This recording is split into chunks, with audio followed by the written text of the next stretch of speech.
Hello. Well, first of all, thank you very much, Professor Terry Berker. Thank you, Anela, for the invitations. And on behalf of Mr. Rogelio Ramirez de la O, my boss and former student of Professor Berker, thank you very much for the invitation. I'm gonna start the presentation with an outlook of social programs in Mexico. Then I'm gonna talk a little bit about the strategy to raise the revenues that we needed to expand the social programs. Then a brief explanation of the main programs, the main axes that we did in expanding the programs. A little bit about an econometrics exercise that we did to study the implications of the programs in the labor markets. We tested the neoclassical view of labor markets with a very interesting econometric analysis. I'm gonna show it. And finally, talk a bit about the macroeconomic stability and how we implement this strategy while maintaining the fiscal balance and the macroeconomic equilibrium. I have like 25 minutes. I'm gonna put my... Thank you. Okay. In Mexico, since the 90s, the social programs excluded most of the population that were like vulnerable sectors of the population. And these programs were, the approach was budget allocation and means-tested rules. And as you know, means-tested rules refers to programs where eligibility is conditional to certain characteristics of the households. And in the past years, in the last couple of years, the COVID crisis, the energy and food inflation invite us to rethink the scope of social programs. And, okay. The approach since 2018, and when the new administration took office, and it's important to say this new administration is the first left-wing government in Mexico since the democracy was installed, and one of the main economic policies was to expand social programs and make them like universal in terms of eligibility, and move from means-tested programs to these programs on university eligibility. An important aspect of this transformation was to knock down the program's bureaucracy and reduce redundant administrative costs. Historically, the social programs in Mexico were plagued with costly bureaucracy and red tape and corruption. So this was one of the main actions that we took in terms of welfare policy. And again, I want to emphasize, and I'm going to show some numbers at the end of the presentation, that this strategy was possible first because we implemented a strategy to mobilize public revenues, and this allows us to maintain the public sector balances, as I mentioned before, and the macroeconomic equilibriums. So this graph, we see the Mexican tax revenue as a percentage of GDP, as a measure in terms of the size of the economy. And what we see is that since we started this strategy, we have been increasing tax collection from the early years of the administration to the end of 2022, like last December. We increased tax collection by around 1.5 percentage points of GDP. Maybe like to put in a context, low tax collection is a structural problem, not only in Mexico, but in most Latin American countries. The reasons are excessive tax incentives, special reduced rates, for example, on the VAT, and another important obstacle for tax collection is these problems of tax evasion, tax elusion, and that I'm going to talk a bit about that and our strategy to increase revenues. Here I'm going to very briefly mention we did a fiscal reform for the digital economy. A lot of the taxes from online transactions were very easy to evade. So we update our tax system to capture those revenues. We also started a new strategy in terms of tax administration to monitor and surveillance tax refunds. That was another important measure.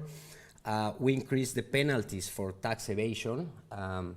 Unfortunately, in Mexico, one very common activity was the sale of, let's say, fake electronic invoices, and we addressed this problem. And finally, you probably know the OECD strategy on base erosion and profit shifting, that basically multinational organizations transfer profits towards jurisdictions with low taxes. So we implemented several measures to tackle that problem.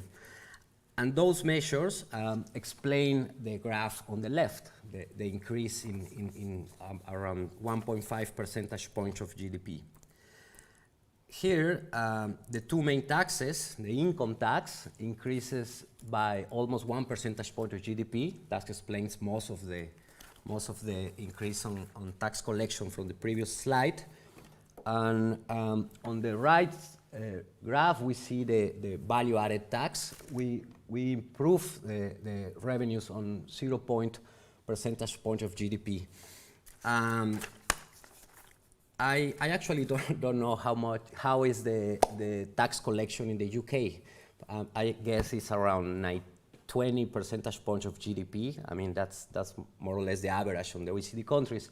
But in terms of a Latin American country that we have had historically low tax collection, these amounts are quite significant in terms of advancing this strategy of mobilizing revenue. So here is the first part. In order to expand the coverage and the scope of social programs, first we needed to increase public revenues.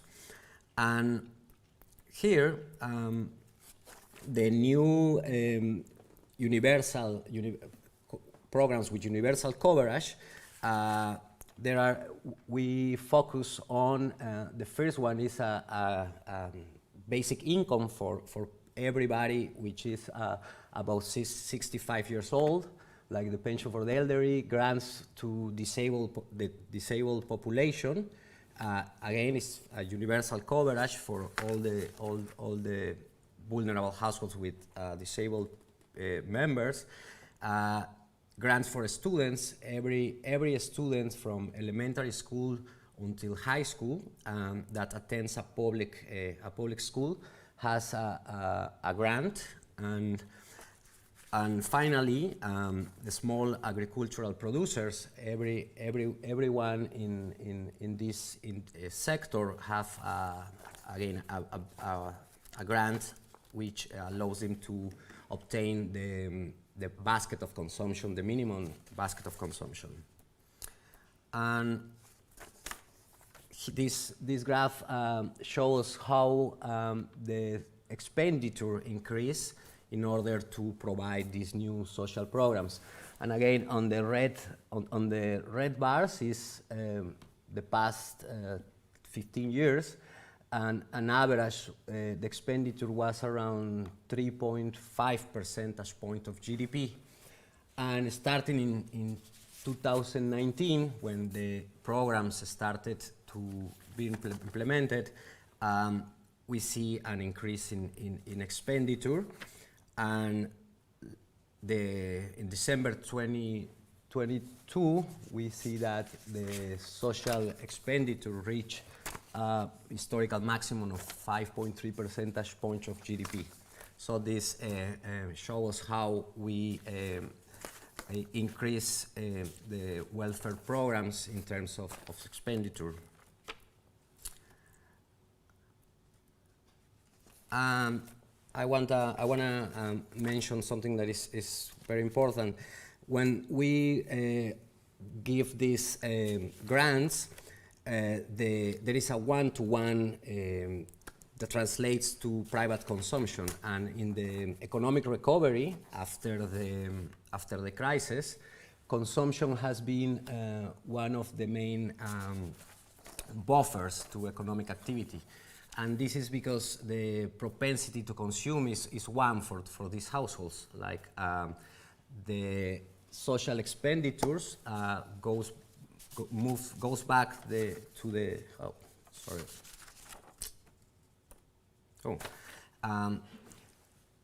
those households, like every additional income goes again to the economy as an increase in consumption.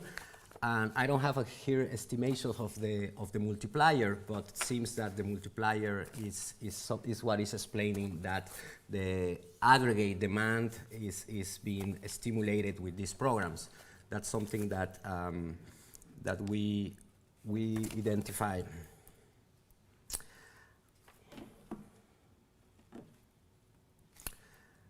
Okay, this is to complement the social programs. What we see here is the new policy in terms of minimum wages. The red line tells us the annual growth of the minimum wage since 2006, and we see that from 2006 to 2018, basically the growth of the minimum wage, even in some years, the minimum wage declined. So in terms of the purchasing power of workers, we see that the minimum wage was basically frozen in these years. And one of the first things that we did in this administration was to adjust the secondary legislation of the minimum wage, and we see the aggressive strategy to increase the minimum wage. Only in the first year of the administration, we increased the minimum wage by almost 19% in real terms, controlling for inflation. In 2020, the year of the economic crisis, the minimum wage increased by almost 14%, and we see a structural change in terms in the evolution of the minimum wage. And before we started this strategy, some economists at the central bank, some economists in the academia predicted that in line with the neoclassical view of the labor markets, that this will create unemployment. That's the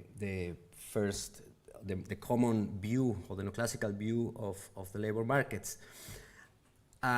If we look at the stylized facts, on the red line, we have the unemployment rate. And what we see is that unemployment not increased, but actually the tendency is to have declining unemployment rate. This is and also I want to mention the cumulative real growth of the real wage in the Dir's administration is around 60%. It's an important recovery on the workers' purchasing power. And so here is just the stylized facts. Increasing the minimum wage does not create unemployment. And going like a little bit deep on this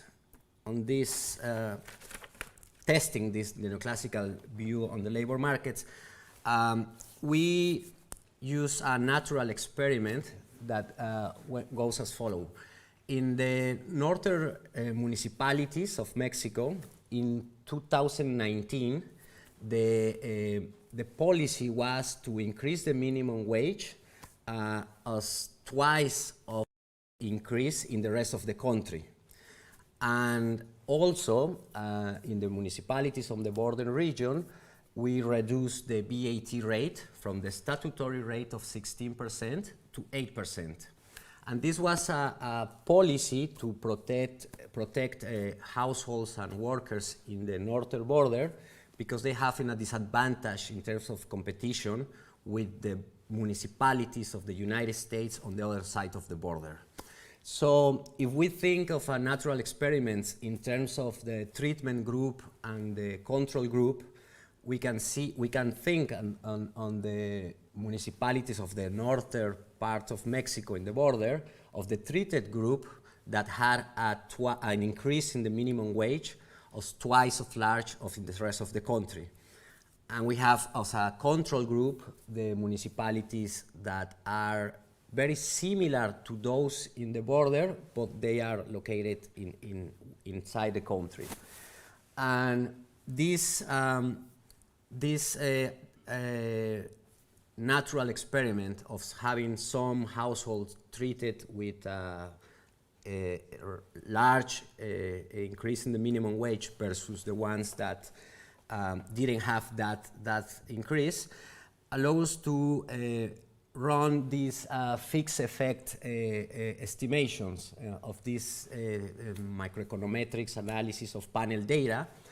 And the advantage of this strategy of the fixed effect estimator is that the usual endogeneity bias of OLS regressions due to unobservable characteristics, once we write down the specification of the fixed effects model, this model allows us to remove any unobservable and time invariant. I guess I can, oh, no. No, I don't have a laser. Well, basically, in these two specifications, what we are looking is at the impact of an increase in the minimum wage on inflation. That's the first equation. That is the log of the consumer price index. And in the bottom equation, what we have is the unemployment rate. And what we are interested is in the coefficient beta 2 and beta 4, which is basically the impact of the minimum wage on inflation and the impact of the minimum wage on unemployment. If we look at any textbook of microeconomics, will suggest that the coefficients will be positive and statistical significant. And what we see in the result of the relation is that neither of those coefficients are statistical different from zero.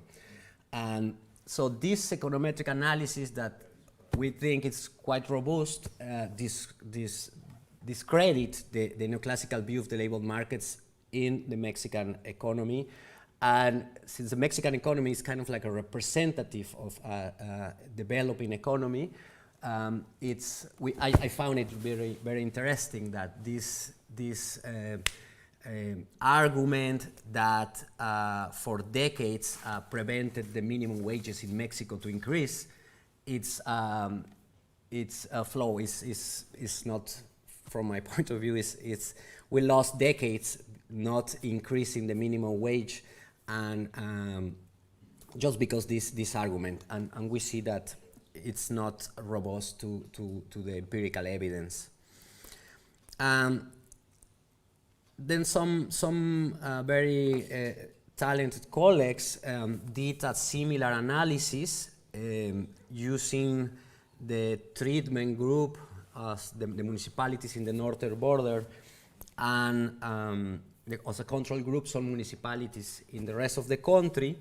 And what they it was at the net effect of the minimum wage and the reduced rate of the value-added tax using the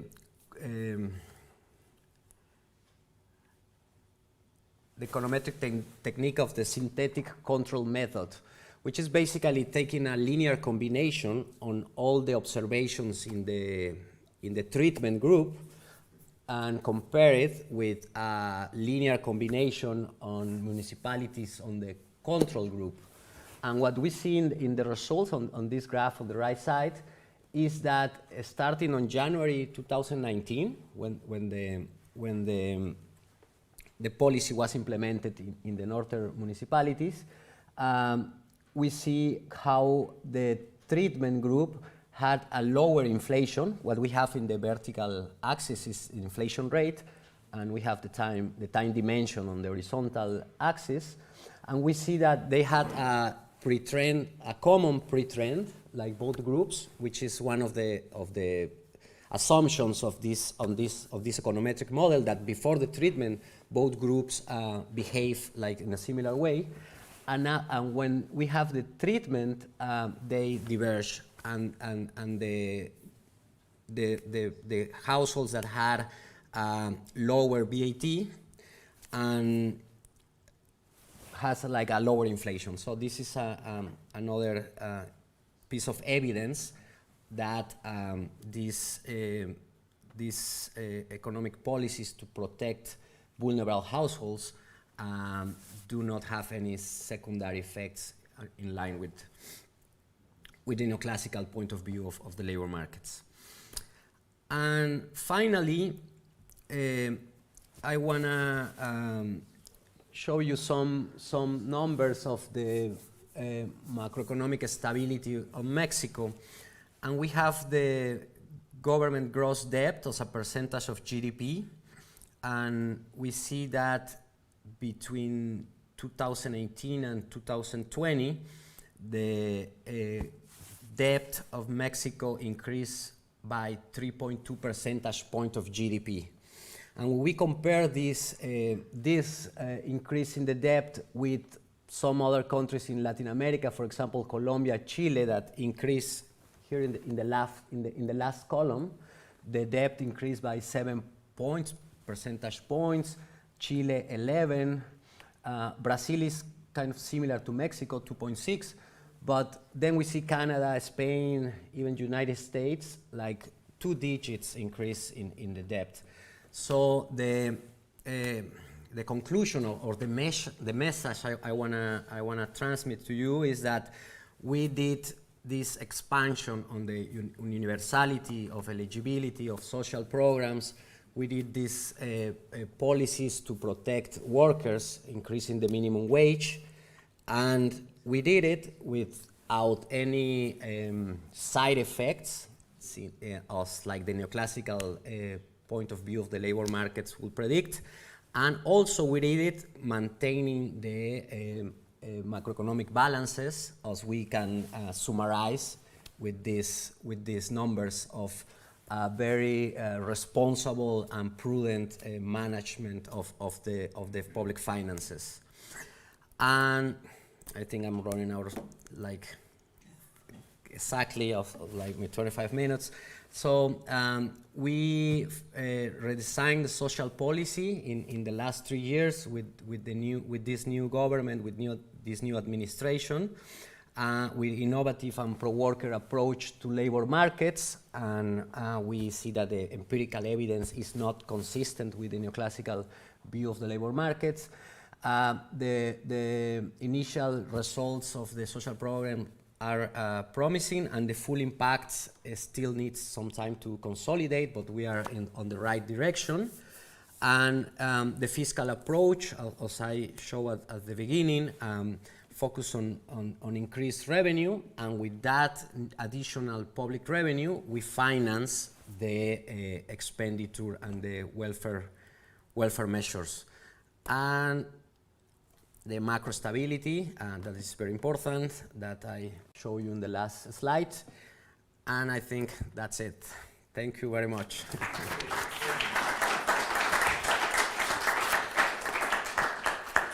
Thank you very much, Francisco. So we have like a few minutes just for clarification. If you have any questions that's more around a clarification question is fine, because you're going to have more time for debate after Jeff's presentation. So if it's okay, Terry, could you say something? Sorry, could you say something about the oil sector and the oil price? Because that is dominating the world economy, the increases in oil and gas prices.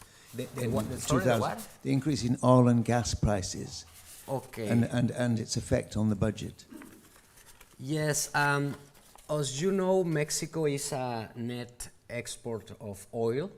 So the prices in 2021 that at some point reach more than $100 per barrel, like favor the public finances. But that's a really important question because Mexico and any other country that depends, the public finance depends on commodities. As you know, the price of commodities are very volatile. So sometimes we are favored by the international and the global prices, but also we are vulnerable when we have situations that in 2020, actually, I remember one day, the future price of oil was negative. So what we have done is that we try to despetrolize the economy, or what I'm trying to say, that try to rely more on stable sources of tax collection and less on oil revenues. And what we saw in one of the slides, tax collection has increased, and that's like a stable source of funds. And I didn't show you, but the oil of revenues as a percentage of GDP have been declining. So we are trying to rely more on stable sources and less on oil revenue, because oil revenue is unstable, and that's been part of the strategy. Great. Yeah. Okay, Francisco, thank you very much. It was a fascinating presentation. Yeah. It's always good to see empirical evidence that there is no correlation between increasing real wages and unemployment, at least not in the way we are taught. Yeah. Within the orthodoxy. So exactly. Yeah, it's fantastic. Okay, so Jeff, if you want to please take the stage. Do you want me to help with that? Just need to set my presentation up. Thanks, that was great. Yep. Do you know how to do that?